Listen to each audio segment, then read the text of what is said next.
আসসালামু আলাইকুম রহমতুল্লাহি ওয়া বারাকাতুহু। কেমন আছেন সবাই? আশা করি সবাই ভালো আছেন, সুস্থ আছেন। আজকে হচ্ছে লাইলাতুল কদর।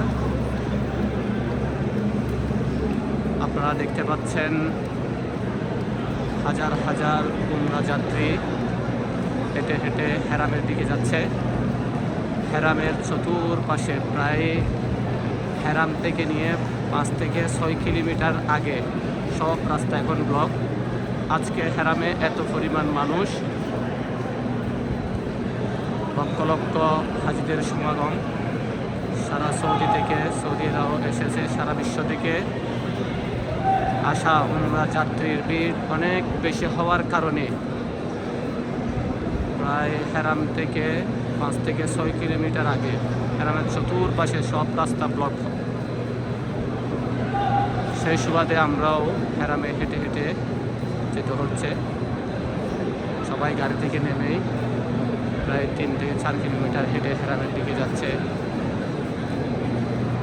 আমাদের কাছেও সৌদি গভর্নমেন্ট থেকে মেসেজ আসছে, আজকে হাজিদের প্রচুর ভিড় হওয়ার কারণে যার যার নিকটস্থলে মসজিদে নামাজ আদায় করার জন্য মেসেজে অনুরোধ জানাইছে।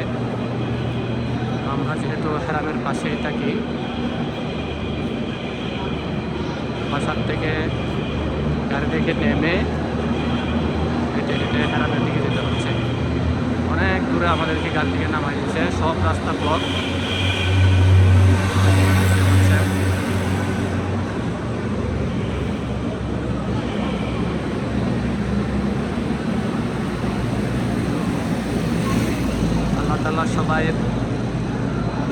আল্লাহ তাআলা সবার উমরা কবুল করুক। আজকের দিনের উসিলায় সারা বিশ্বের মুসলিম উম্মাকে আল্লাহ তাআলা হেফাজত করুক, সবাইকে শান্তিতে রাখুক। সবার নামাজ, রোজা, জাকাত, উমরা আল্লাহ পাক লাইলাতুল বরাতের উসিলায় সবগুলো আল্লাহ তাআলা কবুল করে নিক।